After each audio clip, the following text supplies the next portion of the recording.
ஏங்க நீங்க செஞ்சா மட்டும் சரி, நான் செஞ்சா மட்டும் தப்பு உங்களுக்கு என்ன? ஏய், தப்பு யார் செஞ்சு தப்பு தான். நீ அவட கடன் கேட்டுக்க சொன்னியா? ஓசித்து பண்ணிட்டு இருக்க. நீங்க ஒழுங்கா வேலைக்கு போயிட்டு இருந்தா நான் எதுக்கு கடன் வாங்க போறேன்? வீட்டு வாடகை கட்டணும், கரண்ட் பில் கட்டணும், இதுக்கெல்லாம் யாரு காசு வச்சிருக்கா?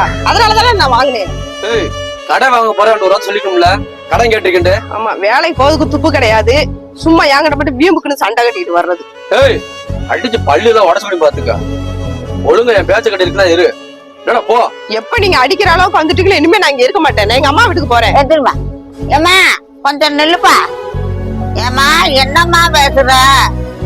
கல்யாணத்துக்கு பிற்பாடு நம்மளுக்கு புருஷ விடுறாம உனக்கு தஞ்சம். டேய், என்னடா பொசுக்குண்டு கைய வாங்குற அடிக்கிறதுக்கு? இப்படித்தான் உன்னைய நான் வளர்த்தனா?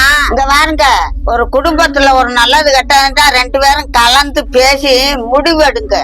ஏப்பா, பிள்ளைய வச்சுக்கிட்டு நீங்க 2 பேரும் சண்டை ஓடுறது உங்களுக்கு நல்லா பாருங்க. அந்த பிள்ளை மனசு எவ்வளவு பாதிப்பு. முதல்ல பிள்ளைய வச்சுக்கிட்டு சண்டை ஓடுறத விட்டு ஒளிங்க.